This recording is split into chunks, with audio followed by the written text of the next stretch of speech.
अस्सलाम वालेकुम नाज़रीन, मेरा नाम अना यूसुफ है और आप देख रहे हैं प्रोग्राम सिटी एट 10। आज का प्रोग्राम बहुत अहम है उन लोगों के लिए जिनको नौकरी हासिल करने में मुश्किल हो रही है, उन लोगों के लिए जिनको कहीं जाके कम्युनिकेशन करने में प्रॉब्लम होता है, उन लोगों के लिए जो कि बाहर जाना चाहते हैं लेकिन अंग्रेज़ी नहीं बोल पाते हैं। अब इसके लिए वो डिफरेंट कोर्सेज़ करते हैं, डिफरेंट उनको पेपर्स वगैरह जो देने होते हैं, टेस्ट जिस तरह आइल्स की हम मिसाल देते हैं, तो वो कहीं ना कहीं उनके लिए प्रॉब्लम हो जाती है कि उनकी इंग्लिश लैंग्वेज बेहतर नहीं होती है। अब इंग्लिश लैंग्वेज को क्यों आपने इतना सर पे सवार कर लिया, क्यों बहुत ज़रूरी है? मतलब अगर आप यहाँ कहीं पे भी इंटरव्यू देने जा रहे हैं, किसी भी जगह पे आपने अप्लाई किया है, तो एक वो सर पे भूत सवार होता है कि हो हमारे से किसी ने अंग्रेज़ी में बात कर ली, हम क्या करेंगे? तो क्या ये वाकई बहुत खौफनाक एक एलिमेंट होता है? अंग्रेज़ी क्या हर कोई बोल सकता है? अगर बोल सकता है तो ये कितना आसान है या फिर बहुत मुश्किल है? किन लोगों के लिए आसान है, किन लोगों के लिए बहुत मुश्किल है? अच्छा, कुछ लोग ऐसे होते हैं वो समझ सब कुछ लेते हैं लेकिन उनके लिए थोड़ा सा बोलना प्रॉब्लम हो रही होती है। अच्छा, अब ये चीज़ें तो बच्चे भी बड़ी आसानी से समझ लेते हैं, लेकिन बोलना जो आपके लिए प्रॉब्लम हो रही होती है वो क्यों हो रही होती है, उसको आप बेहतर कैसे बना सकते हैं? ये क्या कोई स्किल है या कुछ ऐसी टेक्निक्स हैं जो आप सीख लें तो बस आप अंग्रेज़ी बोल सकते हैं? अच्छा, हमारे यहाँ ना लोग जज भी बहुत करते हैं। अच्छा, उसने ये गलत कर दिया, उसने ये बहुत गलत कर दिया, उसने ये बहुत गलत कर दिया। अब आप अंग्रेज़ी अच्छी कैसे बोल सकते हैं? अगर आप सीखना चाह रहे हैं, अगर तो आप सिर्फ कम्युनिकेशन के लिए सीखना चाह रहे हैं, अगर आप किसी जॉब के हवाले से सीखना चाह रहे हैं, अगर आपका मकसद बाहर जाना है, तो हम डिफरेंट चीज़ें डिस्कस करेंगे आज के प्रोग्राम में। हमारे साथ लैंग्वेज कंसल्टेंट है जी सादिया इमरान, जिन्होंने हमें ज्वाइन किया है। अस्सलाम वालेकुम सादिया साहिबा। वालेकुम अस्सलाम। कैसी हैं आप? इंग्लिश हर कोई क्यों बोलना चाहता है? Actually, what we have to look here is that English is a universal language. अगर आप किसी भी शोबे से ताल्लुक़ रखते हैं, whether you are an anchor, a teacher, a business consultant, और दुनिया में आप ऑनलाइन कोई काम करना चाहते हैं, किसी भी फील्ड में हैं, इंजीनियर हैं, डॉक्टर हैं, कोई एक्सपर्ट हैं, सो दुनिया में ग्रो करने के लिए you need to learn this language. ठीक है। It's a universal language. ठीक So है। हमें इसकी which we call it importance, gravity को समझने की ज़रूरत है। ठीक है, बायगोन्स आर द डेज जब हम तकसीमे वतन से पहले सब कॉन्टिनेंट में कहते थे कि अंग्रेज़ी ज़ुबान सीखना इज़ नॉट हमारा नहीं है, हम मुसलमान हैं, हमने नहीं सीखना। No, but now the research says that to competing the world, दुनिया के साथ चलने के लिए, दुनिया के साथ उनकी रफ्तार को साथ जुड़ने के लिए you need to acquire these skills. है ना कि आपको वक्त की ज़रूरत जिन्हें कहा जाता है, वो चीज़ें लाज़िम व मलज़ूम हो जाती हैं आप लोगों के लिए। अच्छा, अब अंग्रेज़ी ज़ुबान क्या हर कोई सीख सकता है? जी, it's a very good question. ये एक काफ़ी मिथ है और इसमें हम काफ़ी रिसर्चेज हुई हुई हैं, बहुत से रिसर्चेज हैं, लिंग्विस्ट हैं जो ज़ुबानों पे काम करते हैं। अच्छा, अब यहाँ पे मैं थोड़ी सी एडिशन करना चाहूँगी। होता क्या है, पाकिस्तान से एक फैमिली मूव कर गई बाहर, लंदन मूव कर गई, ऑस्ट्रेलिया मूव कर गई, अमेरिका मूव कर गई। अब वहाँ जब बच्चे खुद ग्रो कर रहे होते हैं, उनको मेरे ख्याल से उस तरह से लैंग्वेज कोई सिखाई नहीं जा रही होती। अब वो यहाँ पे तो उर्दू लैंग्वेज पेरेंट्स बोल रहे हैं ना, वहाँ जाके वो खुद ब खुद अंग्रेज़ी और क्या खूबसूरत एक्सेंट के साथ सीखते हैं, तो बच्चे कैसे सीख लेते हैं? This is a very good question rather. इसमें हमें देखना पड़ेगा कि नोएम चॉम्स्की जो हैं वो लिंग्विस्ट हैं, मॉडर्न लैंग्वेज के मोजिद जिनको कहते हैं। उनका ये बिलीफ है और रिसर्च में उन्होंने प्रूव किया है that all the humans have LAD language acquisition device. हर इंसान के अंदर अल्लाह ने ये काबिलियत रखी है कि वो ज़ुबान सीख सकता है, but providing them with the right environment, strategies. और जो आपने कहा कि बच्चे क्यों सीख लेते हैं, क्योंकि शुरू से ही वो एक्सपोज होते हैं उस लैंग्वेज को। तो लैंग्वेज प्रैक्टिस से आती है। लैंग्वेज के लिए कोई हम खास तौर पर शॉर्टकट्स नहीं बता सकते। The consistency is very important in language. अगर एक इंसान रोज़ 20 मिनट 20 मिनट देता है लैंग्वेज लर्निंग को और उसकी स्ट्रैटेजीज हैं, और किसी माहिर, जैसे मैं कैम्ब्रिज सर्टिफाइड इंस्ट्रक्टर हूँ और भी जो एक्सपर्ट हैं, लैंग्वेज ट्रेनर्स हैं, उनसे आप सीखेंगे तो तमाम ज़बानों में, जर्मन हो, फ्रेंच हो, चाइनीज़ हो, उन ज़बानों को सीखने का तरीका वही होता है। यानी ये सिर्फ अंग्रेज़ी ज़ुबान का असूल नहीं है, ये हर ज़ुबान आप सीख सकते हैं। मतलब आप चाइनीज़ सीखना चाहें, फारसी सीखना चाहें, पंजाबी सीखना चाहें, उर्दू सीखना चाहें, ऑल ऑफ दीज सब चीज़ें सीख सकते हैं। ठीक हो गया। अब अंग्रेज़ी ज़ुबान के लिए पढ़ा लिखा होना बहुत ज़रूरी है। देखिए, to some extent if you say पढ़ा लिखा होना डिग्री होल्डर होता है, तो आई डिसएग्री विद दैट। पढ़ा लिखा इंसान वो जो किताबें पढ़ता हो, जो पॉडकास्ट पढ़ता हो, जो सुनता हो, जो एनालिसिस करता हो, वो पढ़ा लिखा इंसान है। आज की आपको पता है ये डायलेमा हमारा क्या है कि डिग्रियां फरोख्त भी हो जाती हैं और बहुत कुछ मिल जाता है। सो आई डोंट से कि जो डिग्री होल्डर है वो पढ़ा लिखा है। मेरी नज़र में पढ़ा लिखा इंसान वो है जो सुनता है, लिखता है, पढ़ता है, कन्वर्सेशंस करता है, डिस्कशंस करता है। तो लैंग्वेज ऐसे ही आती है। There are 4 skills in language: reading, writing, speaking and listening. तो चारों स्किल्स को अगर आप इन महारतों को प्रैक्टिस करेंगे, it's not a one day thing. एक दिन में आप कोई एक्सपर्ट नहीं हो जाएंगे। It's a art and it's a science. There are strategies for learning language. तो एक्सपर्ट ही आपको बता सकता है, लेकिन बाकी मेहनत आपने अपनी कमिटमेंट से करनी है। अब अगर कोई अंग्रेजी लैंग्वेज सीखने का ख्वाहिशमंद है, उसको क्या करना है? अच्छा जी, एक तो उसको ये करना है कि गाइडेड हेल्प लेनी है, लेकिन there are many apps and many help available online. आजकल के जो डिजिटल नेटिव्स हैं, जो हम पढ़ते हैं कैम्ब्रिज में, उनको हम एक टर्म देते हैं डिजिटल नेटिव्स, क्योंकि वो डिजिटल थिंग्स लेके पैदा हुए हैं। तो they are digital natives, they are much more at a higher level than us. जब हम छोटे थे हमारे पास ये फैसिलिटीज़ नहीं थी। सो उसके लिए हमें कंसिस्टेंट एफर्ट करनी है लैंग्वेज लर्निंग के लिए। सो मेरे पास एक प्लान है, वो यही है कि आप एक लैंग्वेज को reading, writing, speaking and listening, जैसे क्रशन कहते हैं, एक और लिंग्विस्ट हैं, वो ये कहते हैं कि लैंग्वेज लर्नने के लिए सबसे पहले तो आपको खुद से मोटिवेटेड होना चाहिए। आपके पास कॉम्प्रिहेंशन स्किल्स होनी चाहिए। समझ पहले आती है, बोलना बाद में आता है। If you don't understand, you just cram the grammatical rule. Unfortunately हमारे पाकिस्तान के एजुकेशन सिस्टम में क्या होता है, एक हाईली एलीट है, एक मीडियोकर है, and then public schools. I am not against public school, लेकिन वहाँ के बच्चे 14 साल पढ़ के, मेरी रिसर्च है which is published in research get about language acquisition, study habit and study styles of graduates. 14 साल तक बच्चे को हम अंग्रेजी सिखाते हैं, उसका सारा फोकस हम करते हैं रीडिंग एंड राइटिंग पे। एग्जाम भी रीडिंग एंड राइटिंग पे होता है। उनको कभी हम लिसनिंग नहीं कराते, कभी भी स्पीकिंग नहीं कराते। और अनफॉर्चुनेटली जब वो 14 साल की इंग्लिश पढ़ के आते हैं, उसके बाद भी they are unable to write an application, they are unable to make a CV, they are unable to give an interview. Exactly. तो उनको दोबारा से शॉर्ट कोर्सेज लेने पड़ते हैं। हमारे पास आते हैं इंजीनियर्स, डॉक्टर्स, बिजनेसमैन, कहते हैं जी हमें प्रेजेंटेशन स्किल सिखा दें, हमें ये सिखा दें कि हमने बोलना कैसे है, हमने अपनी बात कैसे इफेक्टिव करनी है। So we have ESP, English for specific purposes. Businessman आते हैं, वो कहते हैं हमने बाहर क्लाइंट से बात करनी है इंटरनेशनल। हमारे पास, मेरा एक बिजनेस का शॉप है, मेरे पास एक ऑनलाइन और मेरे पास ये mobile phone shop and accessories है, लेकिन मेरे पास चाइनीज़ क्लाइंट आते हैं, बाहर से आते हैं, यूरोपियन आते हैं, मेरे पास कम्युनिकेशन स्किल्स नहीं है। तो communication skill is a pre requisite in ever changing world, और इस सोसाइटी के अंदर हमें ये करना ही है। तो उसमें ये कि एक तो कंसिस्टेंट एफर्ट चाहिए, दूसरा आपके पास एक्सपर्ट हेल्प होनी चाहिए, एक्सपर्ट हेल्प होनी जो चाहिए, आपको ये बताए ये करें, ये करें, ये करें, ये करें, और आपके पास सेफ एनवायरनमेंट होना चाहिए। अच्छा, अब इसमें मैक्सिमम टाइम कितना लगता है कि आप सीख रहे हैं? मैं इस पे बात करती हूँ, ब्रेक ले लें, ब्रेक के बाद आते हैं। स्टे विद अस।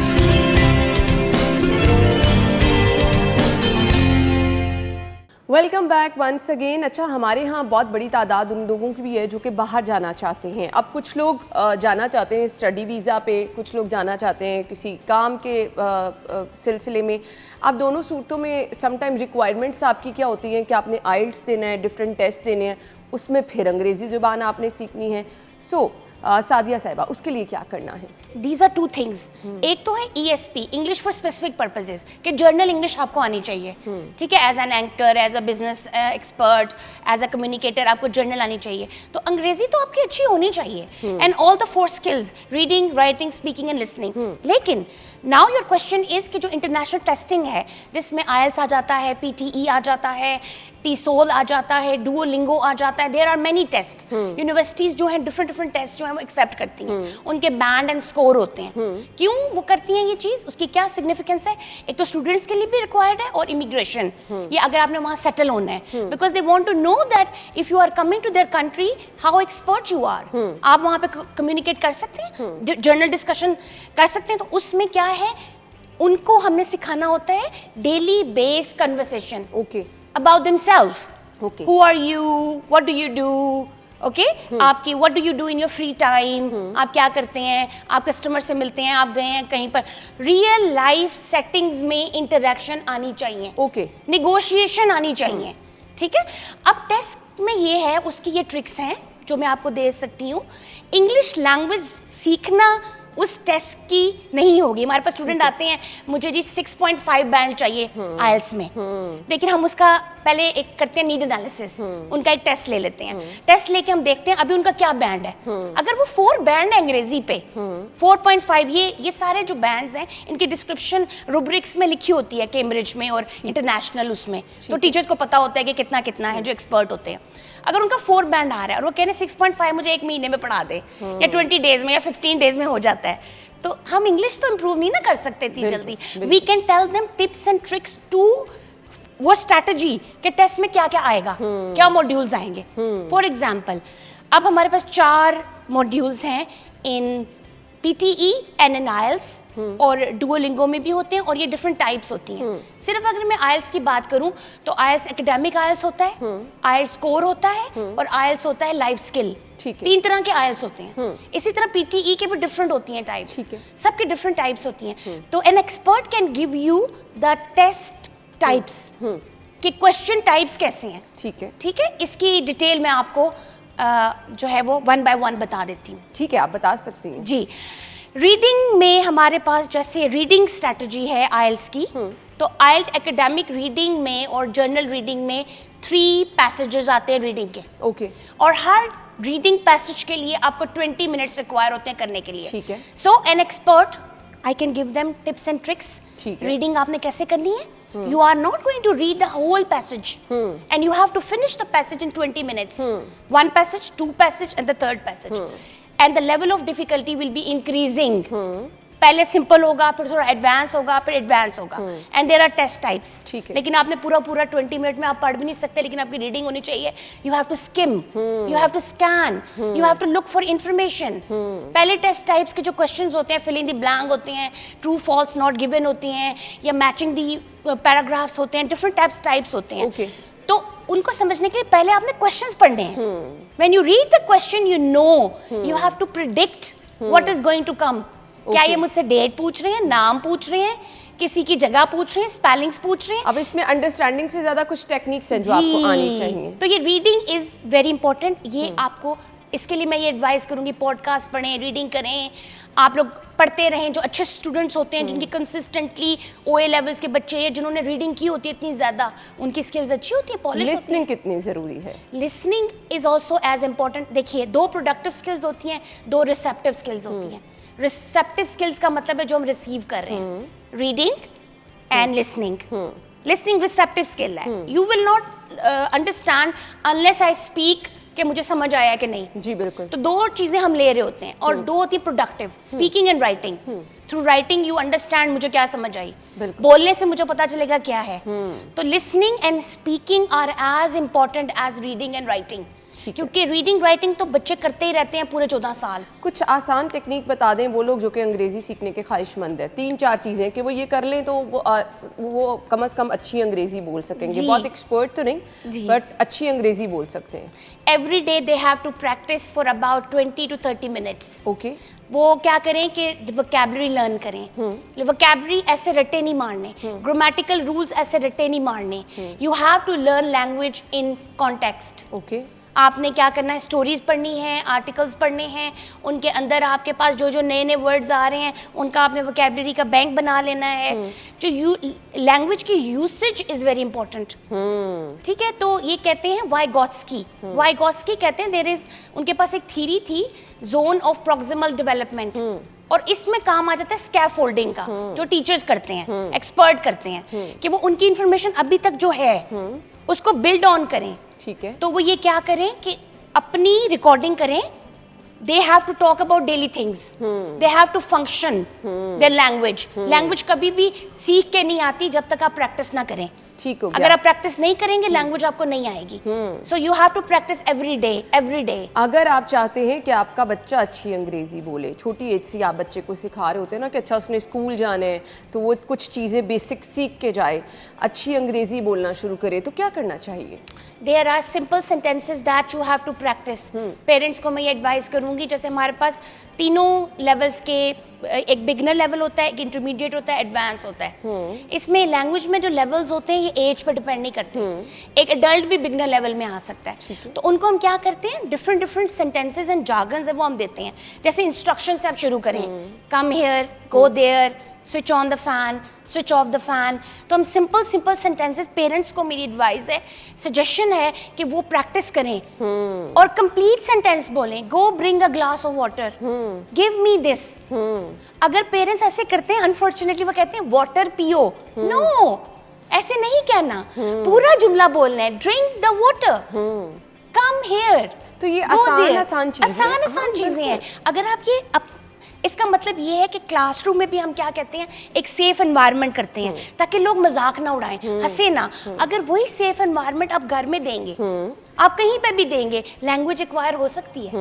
तो ये कोई मुश्किल इतनी बड़ा कोई मैजिक नहीं है ये कि आप नहीं कर सकते। बट आपने फंक्शनल इंग्लिश सीखनी है तो आपने लिसन करना है, स्पीक करना है, रीड करना है, राइट करना है। You have to practise all these skills every day. और पेरेंट्स इसके लिए उनको अच्छा एनवायरनमेंट दे सकते हैं। खुद से भी सीखें, प्रैक्टिस करें, पॉडकास्ट देखें, जैसे कि अच्छे चैनल्स हैं, BBC, CNN, वो सुने, बच्चों के साथ बैठें, क्वालिटी टाइम उनके साथ दें, लैंग्वेज एक्वायर हो जाती है। It's not a difficult thing. चलिए जी, ये तमाम चीज़ें जो हैं ये आप तक बड़ी आसानी से जो है वो पहुंच सकती हैं। इसके लिए ना सबसे पहले मेरे ख्याल से विल होनी चाहिए, आपके अंदर कुछ सीखने का जज्बा। वो तो आप किसी भी फील्ड में हैं, अगर आप कुछ खुद करना चाह रहे हैं तो फिर मुश्किल कुछ नहीं होता। और फिर अगर आपकी एजुकेशन अच्छी है तो मेरे ख्याल से आपके लिए बहुत आसान हो जाती हैं ये चीज़ें। और अगर आप बच्चों को सिखाना चाह रहे हैं तो वो रूटीन में आपको उस लैंग्वेज को खुद इस्तेमाल करना होगा।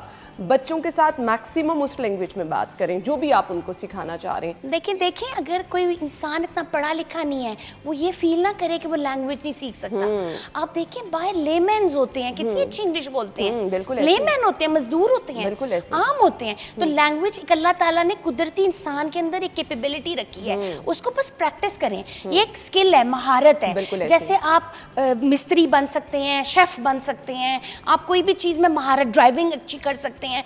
तो लैंग्वेज भी एक स्किल है, आप जितनी प्रैक्टिस करेंगे, टाइम लेंगे, आप उसमें एक्सपर्ट बन जाएंगे। बिल्कुल ऐसे तो ये मेरा आपसे पूरा एश्योरिटी है कि अगर आप इन टिप्स एंड ट्रिक्स पे चलें और लैंग्वेज को कंसिस्टेंटली लर्न करें विद मोटिवेशन, आप कोई भी जुबान सीख सकते हैं, Arabic, English, German, French, Chinese, कोई भी। सेकेंडली, जो किसी पर्पस के लिए, जैसे एजुकेशनल हमने कहा, जॉब के लिए, तो फिर उनके लिए थोड़ी सी डिमांड्स और हैं। उनके लिए लैंग्वेज से ज्यादा वो टेक्निक सीखना जरूरी है, जिनका भी हमने इंटरनेशनल टेस्टिंग के लिए वो आपने पूरी करनी है। बिल्कुल ऐसे ही है जी। हम ब्रेक की तरफ जा रहे हैं जी, स्टे विद अस।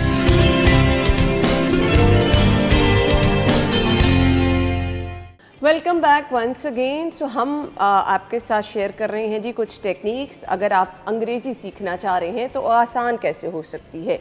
सो कुछ चीज़ें हमने डिस्कस कर ली हैं, अब हमने राइटिंग की बात करनी है। क्या राइटिंग भी आपकी बहुत अच्छी होगी तो आप अच्छा बोल सकेंगे? एक्चुअली ये जो चारों स्किल्स हैं ये इंटरलिंक्ड हैं, लेकिन अगर आप इंटरनेशनल टेस्टिंग की बात करें, IELTS, PTE and international testing में, तो IELTS के लिए मैं आपको राइटिंग टास्क जो बता सकती हूँ, जैसे एकेडमिक IELTS के 2 राइटिंग टास्क होते हैं, राइटिंग एकेडमिक कोर के भी 2 राइटिंग टास्क होते हैं, लेकिन एकेडमिक फॉर लाइफ स्किल्स में सिर्फ स्पीकिंग और लिसनिंग होती है, उसमें राइटिंग नहीं होती। तो अगर वो लोग जो लाइफ स्किल्स के लिए जा रहे हैं, जो स्पाउस वीज़ा के लिए जा रहे हैं, उन्होंने सिर्फ स्पीकिंग और लिसनिंग पे काम करना है कि वो बेसिक बात कर सकें, कन्वर्सेशन कर सकें। लेकिन जो पढ़ने जा रहे हैं या सेटल होने जा रहे हैं, they have to go through IELTS academic and IELTS core. तो जो राइटिंग टास्क है, टास्क नंबर 1, उसके लिए मैं टिप्स ये देना चाहती हूँ कि जो टास्क नंबर 1 है, उसके लिए the examiner, the Cambridge, will be looking at focus and answer आप बहुत फैंसी देखिए, राइटिंग के बहुत से स्टाइल्स होते हैं, जैसे नैरेटिव राइटिंग होती है, डिस्क्रिप्टिव राइटिंग होती है, आर्टिकल राइटिंग होती है, ब्लॉग्स होते हैं। हर एक राइटिंग के डिफरेंट रूल्स एंड रेगुलेशंस होते हैं। हो सकता है कि आप अच्छी ब्लॉग राइटर हो लेकिन आपके पास दूसरी स्किल ना हो, नैरेटिव आपका अच्छा ना हो, डिस्क्रिप्टिव अच्छा ना हो। कोई बंदा स्टोरी बड़ी अच्छी लिखता हो लेकिन उसके पास आर्टिकल राइटिंग की स्किल नहीं है, तो ये मैटर नहीं करता। आपने एग्जाम के लिए देखना है कि जैसे task number 1 of the writing is कि आपने इंटरप्रेट करना है डेटा को।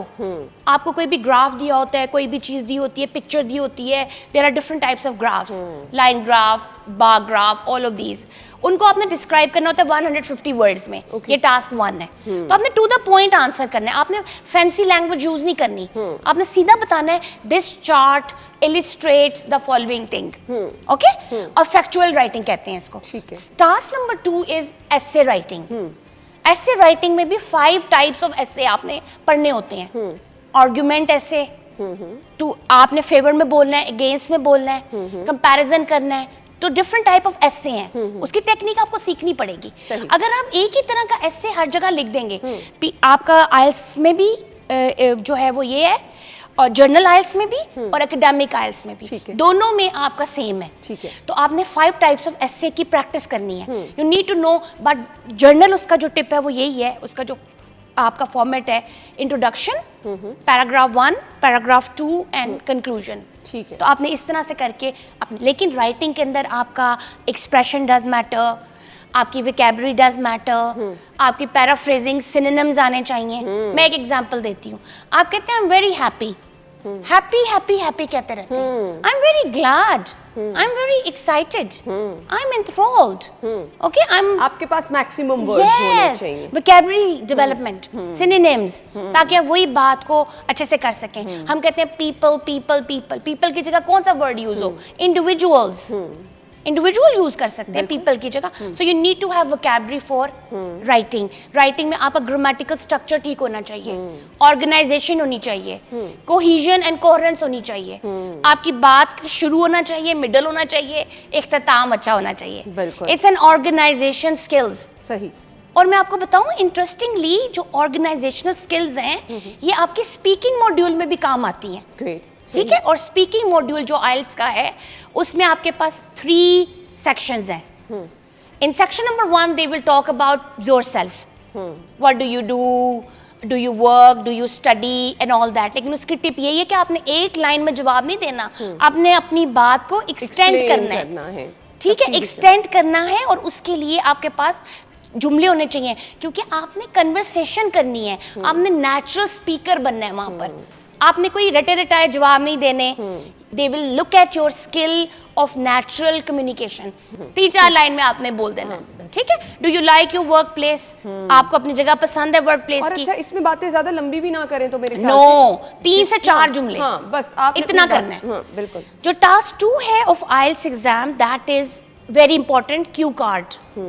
इसमें आपको एक टॉपिक देते हैं और उस पे 1 मिनट की तैयारी के लिए आपको टाइम देते हैं, और आपको 1.5 to 2 मिनट उस पे बोलना होता है। This is the major part of your IELTS speaking, क्योंकि इसमें वो आपने बगैर रुके 1.5 से 2 मिनट बोलना है। So all your grammar, all your sentence structure, all your organisation, सब कुछ वहां नजर आ जाएगा। और ये रिकॉर्ड होता है, तो वो बाद में भी सुनते हैं कि कोई गलती ना हो जाए, वो सही से आपको result score they.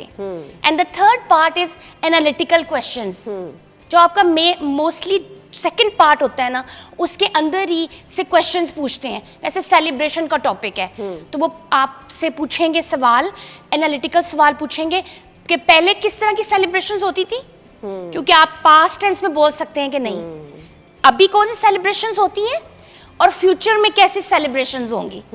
So they want to see your function of the language, कि आप प्रेजेंट में बात कर सकते हैं, पास्ट में बात कर सकते हैं, एंड फ्यूचर में बात कर सकते हैं, और आप अपने आइडियाज को कैसे जोड़ सकते हैं। तो ये वो चीज़ें हैं जो कि आपको प्रॉपर एक हेल्प लेने से ही आप सीख सकते हैं। अब आपका अंग्रेजी सीखने का जो मकसद है वो आपको पहले पता होना चाहिए, फिर उसके मुताबिक आपको गाइडलाइन दी जाती है। थैंक यू सो मच जी, आपके टाइम का बहुत बहुत शुक्रिया। हम ब्रेक के बाद ज्वाइन करेंगे आपको।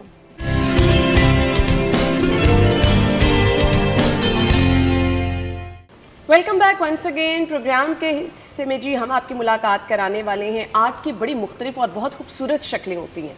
तो हम अक्सर देखते हैं आर्टिस्ट हजरात जो हैं अपने फ़न से हैरान भी कर देते हैं और ये अल्लाह ताला की तरफ से आपको तोहफे में चीज़ें कुछ मिलती हैं। आर्ट की जो आज एक बहुत ज़बरदस्त शक्ल मैं आपको दिखाने वाली हूँ, आपसे मिलवाने वाली हूँ, वो मैं खुद देख के हैरान भी हुई हूँ और आप भी ऑब्वियसली हैरान भी होंगे। एंड यस, वो लोग जो कि सीखना चाह रहे हैं उनके लिए मोटिवेशन भी है। जी, हमारी आज की मेहमान जो हैं वो बहुत ज़बरदस्त आर्टिस्ट हैं, उनके बारे में बताती चलो जी। शुगर फ्लावर की माहिर आर्टिस्ट है ये और इन्होंने अभी इंटरनेशनल सतह पर पाकिस्तान की नुमाइंदगी करते हुए मास्टर शुगर फ्लावर का अवार्ड भी हासिल किया है।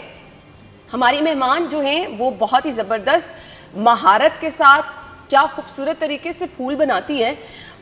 शुगर फ्लावर जिन्हें कहा जाता है, अच्छा वो मेरे लिए भी नई टर्म थी, आई डोंट नो कि शायद आप भी उस बारे में जानते हैं नहीं। हमारी आज की जो आर्टिस्ट हैं अवार्ड हासिल कर चुकी हैं, उनसे आपकी मुलाकात कराते हैं।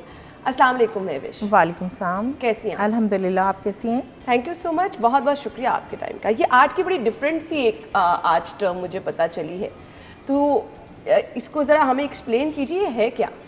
देखिए, बेसिकली केक डेकोरेशन जो है वो एक इटसेल्फ एक आर्ट है, ठीक है। केक बेकिंग को हम साइंस कहते हैं और डेकोरेशन इसकी जो है हम उसको आर्ट कहते हैं। तो जो हमारे ये शुगर फ्लावर्स हैं ये एक इसी तरह शुगर पेस्ट से बनते हैं, डिफरेंट किस्म की शुगर पेस्ट होती हैं और ये मैं बनाती हूँ हाइपर रियलिस्टिक शुगर फ्लावर्स। अच्छा, इसका मतलब है कि जो नेचर के जितने ज़्यादा पॉसिबल करीब हों, मतलब हेड टू तो आप कह लें ना कि अगर आप एक कोई भी फ्लावर उठाएं, आप नेचुरल कोई फ्लावर उठाएं तो आप देखते हैं। हमारे नाज़रीन को बता दें कि ये ओरिजिनल फ्लावर्स नहीं, ये शुगर फ्लावर्स हैं और ये शुगर पेस्ट से बने हुए हैं और ये ऐसे हैं कि अगर मैं इनको ज़ोर से थोड़ा सा प्रेशर लगाऊंगी तो ये टूट जाएंगे। तो इसके अंदर जो है वो आप ये कह लें कि आप इसके स्टेमन्स हर चीज़ जो है, इवन लीफ अरेंजमेंट जो है वो हम नेचर को देख के उसकी उस हिसाब से करते हैं। तो ये जो मेरा अवार्ड है वो भी इसी बात पर मुझे मिला है कि तो मेरे आप अपने सामने एक मॉडल रखती हैं जिसको आप फॉलो कर रही होती हैं। जी देखें, इस तरह से है कि हम नेचुरल फ्लावर्स ही लेते हैं ना, जिनको हम देखकर मतलब उसकी अच्छी तरह से किस तरह से है फिर उसको इसका मुझे तरीक़ेकार बताएं, स्टार्ट कहाँ से करती हैं जब आपने ये शुगर फ्लावर बनाने होते हैं? बेसिकली आप ये पूछना चाह रही हैं कि मैंने कैसे इस आर्ट की तरफ आई। मुझे शुरू से ही फ्लावर्स बनाने का शौक़ था और मैं जैसे टिशू पे और डिफरेंट चीज़ों पे बचपन से ही फ्लावर्स बनाती थी। केक मेरी एक हॉबी थी और मैं एक हॉबी बेकर थी, तो फिर मैंने दोनों शौक़ को अपने मर्ज कर दिया। जब मैंने देखा कि इंटरनेशनल लेवल पे शुगर फ्लावर्स इतने खूबसूरत बनते हैं तो फिर मैंने मतलब शुगर फ्लावर बनाने का क्या तरीका होता है, हमें वो तो बताएं। अच्छा, ये इसके लिए बेसिकली आप शुगर पेस्ट जिसको फॉन्डेंट कहते हैं, कुछ लोग वो भी यूज़ करते हैं और कुछ कम पेस्ट यूज़ करते हैं। तो हम उसकी जैसे रोलिंग करते हैं, फिर उसको कटर से जैसे काटते हैं, वेनर्स मिलते हैं वो इम्प्रेशन देते हैं और बल्कि खुद भी बनाते हैं वेनर्स ताकि हम नेचुरल उसको जितनी भी नेचुरल उसकी लुक दे सकें।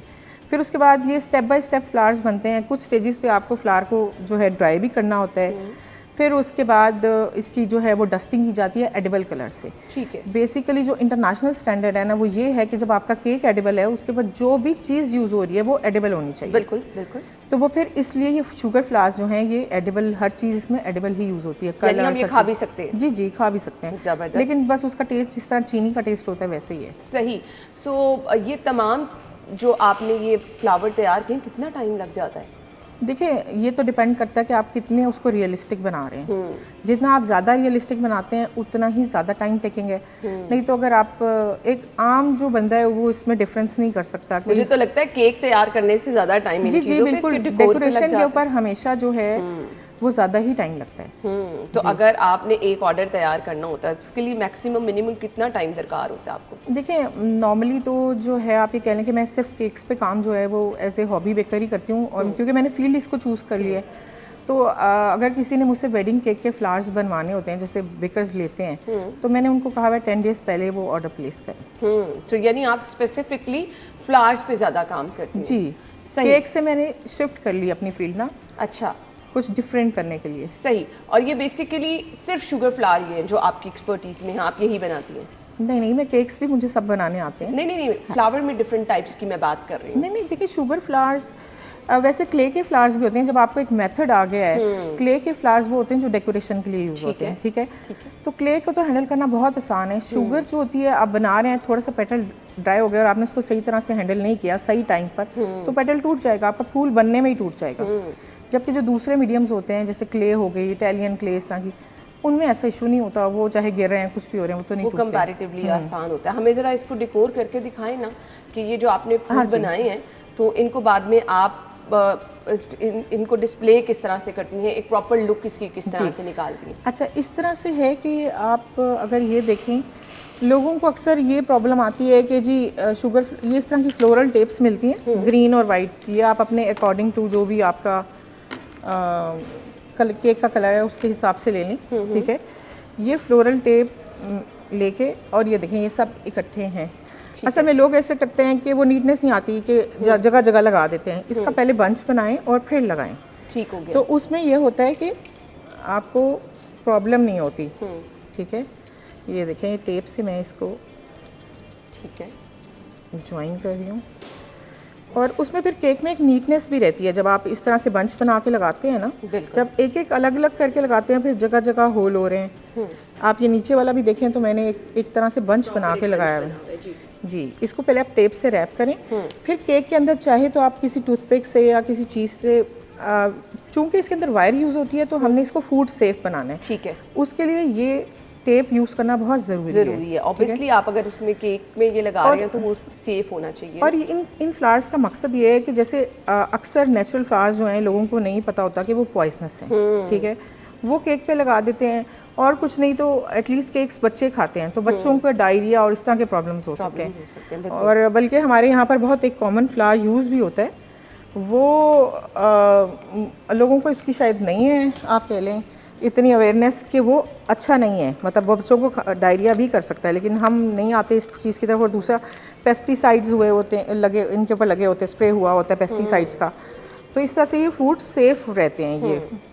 अच्छा ये देखें मैंने एक इस तरह से बंच बनाया और इसको ऊपर लगा दिया और जहाँ मुझे ज़रूरत है वहाँ पर मैं अलग से लगा दूँगी। ठीक हो गया। सो इस तरह से आप डेकोर कर सकते हैं। अच्छा जी, ये इनका काम पड़ा है जी मेरे सामने, ये आप देख सकते हैं। होम डेकोर के लिए भी आप इनको यूज़ कर सकते हैं। हाँ जी, होम डेकोर के लिए बस आपको मीडियम चेंज करना पड़ता है, जैसे क्ले के फ्लावर्स नीचे हैं। हाँ, तो ये देखें जी, इसमें ये शुगर फ्लावर्स हैं सारे। ये शुगर फ्लावर्स हैं, इनमें भी कलर्स, और इनको कितनी देर में ये आपने ये पूरा ये बनाया होगा? ये तो खैर काफ़ी टाइम लगा, जैसे अच्छा डिपेंड करता है ना, मंथ्स में भी चला जाता है। आप बैठ सकते हैं। हाँ अच्छा मुझे ये बता दें, जैसे मैं अक्सर लोगों को ये होता है कि ये पता नहीं शुगर के हैं या नहीं, तो ये मैं मतलब आपको एक तोड़ के भी दिखा दे सकती हूँ। आप हमें दिखा दें। देखें जैसे ये फ्लावर है, ये शुगर का है, ठीक है। ये देखें, ओ ये तो ये कितना टाइम रह सकते हैं अगर इनको बिल्कुल कोई हाथ ना लगाए? देखिए इसको प्रिजर्व करने का भी एक मेथड है ना। अच्छा, वो हमारे साथ शेयर करें कैसे इसको प्रिजर्व करें? देखिए इसको आपने एक कोई भी, जिस तरह ये आपके पास कार्टन होते हैं जो मिल्क के होते हैं, उसके अंदर आप इन फ्लावर्स को रखें, ठीक है। और बेसिकली मॉइस्चर जो है इसको खराब करता है, इसको मॉइस्चर खराब करता है। ठीक हो गया। अच्छा मुझे ये बता दीजिएगा, आपने अवार्ड के लिए कैसे पार्टिसिपेट किया? जी इस तरह से है कि मैं 2022 से पाकिस्तान को इंटरनेशनली रिप्रेजेंट कर रही हूँ डिफरेंट प्लेटफॉर्म्स पे। मैंने काफ़ी कंपटीशंस में यूके के, टर्की के पार्टिसिपेट किया। ये एशिया केक ऑस्कर की नॉमिनेशन लाइंस ओपन होती हैं। इसमें आपका ये कह लें कि कोई एक, जिस तरह एक बुके नहीं है, मेरा पूरा जितना मेरा लाइफ टाइम वर्क है वो शामिल होता है, ठीक है। जिसमें आपके जितनी आपका पोर्टफोलियो है आप कह लें, तो इसमें आप फिर जो है उनका फॉर्म फिल करते हैं और फिर जो उनका पैनल है वो आपको जज करता है। अब जैसे मैं एक शुगर आर्टिस्ट हूँ तो मुझे पता है कि शुगर और क्ले में मैं देख के डिफरेंस कर सकती हूँ क्या डिफरेंस है, लेकिन एक नॉर्मल इंसान को पता नहीं चलता। तो फिर अगर उनको कुछ ऐसा हो, वो क्वेरीज करते हैं, तो फिर जितने भी पार्टिसिपेंट्स, जैसे उस कंपटीशन के अंदर काफ़ी एशिया के जो जितनी भी कंट्रीज़ हैं ना, काफ़ी लोग पार्टिसिपेट करते हैं। ग्रेट। तो इस दफ़ा मतलब मैं उनकी एम्बेसडर भी हूँ। ग्रेट, जबरदस्त। और सो कितने पार्टिसिपेंट्स हैं जिनमें से आपने विन किया? देखिए नंबर ऑफ पार्टिसिपेंट्स का इस तरह से तो पता नहीं चलता, 1000 से ऊपर पार्टिसिपेंट्स थे, जिसमें से शायद आई थिंक 40 जो हैं वो उनको जो शॉर्ट लिस्ट हुए थे। ज़बरदस्त। तो मुझे ये बता दीजिएगा, आपने कहाँ से सीखा? अगर कुछ लोग आर्ट की ये किस्म सीखना चाह रहे हैं। मैं खुद भी क्लासेस करती हूँ, और जैसे पाकिस्तान में जो है हाइपर रियलिस्टिक फ्लावर्स की जो हैं वो क्लासेस अभी कोई भी नहीं कर रहा है। नॉर्मल एक आम शुगर फ्लावर कोई भी मतलब लोग सिखा रहे हैं। तो मैंने इसके लिए खुद इंटरनेशनल कोर्सेज किए हैं काफ़ी ड्यूरिंग कोविड, जब ऑनलाइन क्लासेस स्टार्ट हुई थी। ठीक हो गया जी। स्टार्ट आपने केक बनाने से किया और उसके बाद ही आइडिया आया? जी मैं एक्चुअली बेकिंग से मैंने 2015 में स्टार्ट किया था, कमर्शियल बेस पे मैं काम नहीं करती हूँ, एज ए हॉबी बेकर, जैसे अच्छा। फ्रेंड्स फैमिली क्लोज सर्कल के लिए जैसे कर लिया। लेकिन शुगर फ्लावर्स जो हैं वो जो लोग ऑर्डर करते हैं मैं उनको, जैसे रहीम यार खान का 2 दफ़ा मैंने भेजे हैं, इस तरह जहिलुम वो मैं फिर भिजवा देती सो हूँ। ऑर्डर जिन लोगों ने करना होता है उन्हें, क्योंकि आप कह रही हैं कि ये तो बनने में बहुत जी, ज़्यादा जी। टाइम लग जाता है, जी। तो इसके लिए तो फिर मेरे ख्याल से ये बहुत, अगर टाइम टेकिंग प्रोसेस है तो कम से कम 3-4 महीने पहले आपको बताना नहीं। पड़ता है। देखिए हाइपर रियलिस्टिक तो केक पे लगाने की ज़रूरत नहीं होती लोगों को, बस केक के ऊपर इतना आपका फ्लावर होना चाहिए कि जो लगे कि रियलिस्टिक लुक दे। मतलब जैसे अब इसके आप देखें तो सेपल्स नीचे लगे हुए हैं, ये जिस तरह सेपल्स पेटल्स ये सब चीज़ें लगाई हुई हैं। केक के ऊपर तो नीचे वाली साइड नज़र ही नहीं आती, तो बिल्कुल ऐसे ही है जितनी रिक्वायर्ड है। आपकी कैटेगरी में तमाम लोग ये शुगर फ्लावर ही बनाते थे? नहीं, देखें ये केक कंपटीशन होता है, ठीक है, उसमें शुगर फ्लावर की एक अलग से फील्ड होती है। अच्छा। ठीक है, तो उसमें जो है जो जिसका मास्टर होता है वो उसी में अप्लाई करता है। ठीक है, आपके ख्याल में आप बेस्ट कौन सा बनाती हैं, शुगर फ्लावर या जो क्ले से बनते हैं? नहीं, मैं चूंकि मैंने शुरू से ही शुगर पे एक चैलेंज है ये, इस पे काम करना, तो मुझे चैलेंजेस अच्छे लगते हैं। मुझे आसान काम करना अच्छा नहीं लगता। यानी बहुत मुश्किल आप ये बताना चाह रही हैं? हाइपर रियलिस्टिक प्रैक्टिस से आता है ना। देखिए 5 इयर्स की प्रैक्टिस के बाद अगर मैं ऐसे फ्लावर्स बना रही हूँ तो वो कोई भी प्रैक्टिस कोई भी बना सकता है। अच्छा, ये फ्लावर के अलावा इसमें ये जो चीज़ें आपने ये ऑलिव्स हैं जी, ये ओरिजिनल होते हैं? और अगर क्योंकि लग तो बिल्कुल ही नहीं, ओरिजिनल ये ओरिजिनल नहीं है, ये भी शुगर के हैं। अच्छा। अगर आप ये देखें तो ये एक फ्रूट भी मैंने इसमें अनार भी अनार ऐड किया बनाया हुआ है आपने। ठीक है, और इसी तरह और ये आप देखें कि ये बिल्कुल रियल लग रहा है। 5 साल की मेहनत के बाद अगर हमारी मेहमान कह रही हैं कि वो इस लेवल तक पहुंची हैं तो ये बिल्कुल आसान काम नहीं है। इसको कलर वगैरह करना, फिर जी, इसको जी। ड्राई होने के लिए रखना। नहीं, पहले ड्राई करते हैं फिर बाद में डस्टिंग। अच्छा। जैसे इसको डस्टिंग का वर्ड इसके लिए यूज़ होता है ठीक है जी। स्पेसिफिक कलर होते हैं वो। जी, एडिबल कलर्स। ठीक हो गया। सो मुझे ये बता दें कि अब आपके कुछ फ्यूचर प्लान्स भी होंगे कि आगे आप क्या देखिए करना चाहते हैं? मुझे तो हमेशा अच्छा लगता है कि पाकिस्तान से ज़्यादा लोग जो हैं वो पाकिस्तान को रिप्रेजेंट करें, क्योंकि बहुत सारे कंपटीशंस में जब मैं पार्टिसिपेट करती थी तो बहुत कम लोग होते थे पाकिस्तान के, थे तो कोई भी नहीं शुरू में होता था सवाए मेरे। फिर उसके बाद आहिस्ता आहिस्ता अवेयरनेस जैसे होती जाती है लोगों को, और जब आपको पता है कि आप किसी भी प्लेटफॉर्म के ऊपर कोई और आपकी मेहनत को एडमायर करता है तो फिर बाकी लोगों को लगता है कि आपको काम आता है। तो आपने कहा क्या कभी ये सोचा था कि आपको अवार्ड्स मिलेंगे, मेडल्स मिलेंगे, आप इस लेवल तक पहुंच सकेंगे? जब इंसान एफर्ट कर रहा होता है तो फिर उसके कुछ ना कुछ तो उसका गोल होता है, तो फिर उसके लिए एफर्ट तो वो करता है। अच्छा, आप ना किसी से सीख रहे होते हैं, आपकी हाँ कभी जी। कोई इंस्पिरेशन होती है, तो आपकी इंस्पिरेशन कौन है, किसको देख के आप काम सीखती हैं? देखिए फ्लावर्स का तो शौक़ मुझे मेरी फुफ्फो से आया। वो पहले रेजिन के फ्लावर्स बनाती होती थी तो इस वजह से मुझे इसका शौक़ था। अब इसमें शुगर फ्लावर्स में बहुत सारे इंटरनेशनल आर्टिस्ट हैं, यूके के हैं, एक अलीना उद्शक हैं जिनसे मैंने बहुत सारी क्लासेस ली हुई हैं, एलन दून हैं जिनकी मैंने बहुत सारी क्लासेस ली हुई हैं। तो सही। हाँ जी। अब जो लोग कुछ सीखना चाहते हैं, जो लोग इस फील्ड में आना चाहते हैं, उनके लिए मैसेज क्या होगा? देखिए मैं तो यही कहूँगी कि लोगों को आना चाहिए इस डेकोरेशन की तरफ भी। अगर हम उन्हीं चीज़ों पे, पुरानी ही चीज़ों पे रहेंगे तो हम कैसे नई चीज़ों को सीखेंगे? अच्छा, लोगों को लगता है ना बड़ा महंगा शौक है, आपको अपनी जेब से बड़े पैसे खर्च करने पड़ जाते हैं, और फिर अगर आप इसको एज अ बिजनेस लेके चले तो पता नहीं शायद आप उतनी अच्छी अर्निंग कर सकते हैं या नहीं कर देखिए सकते। अवेयरनेस डेवलप करनी पड़ती है ना। मैंने इन 5 इयर्स में जितनी मेरी मतलब यही कोशिश थी कि मैं इस अवेयरनेस को डेवलप करूँ लोगों में, कि आखिर क्यों हम शुगर फ्लावर्स की तरफ जाते हैं, उसकी भी एक रीज़न है ना, तो इसलिए। सही। सो मुझे ये बता दीजिएगा कुछ फ्यूचर प्लान्स जो आपने सोच रखे हैं कि अब आपने आगे ये करना है, क्या करना चाहते हैं? देखिए अब बेसिकली मेरा टारगेट ये है कि मैं वेडिंग केक्स के ऊपर काम करूं, क्योंकि जो एक वेडिंग केक की बेसिक जो एक डेकोरेशन होती है वो तो अल्हम्दुलिल्लाह उसमें तो मुझे एक एक्सपर्ट का अवार्ड मिल गया है। ग्रेट। तो केक्स मैं पहले ही बनाती थी। यानी तो आप सिर्फ डिकोर का काम देखेंगी वेडिंग केक्स की, कि केक बना पे? मैं केक बना कर भी जाहिर मैं केक बनाती हूँ। मैंने 3 टियर के वैसे भी एडिबल और इस तरह के बनाए हुए हैं। मैक्सिमम किस साइज का केक बना लेते? देखिए मैक्सिमम मैंने अभी तक 18 पाउंड का केक बनाया हुआ है।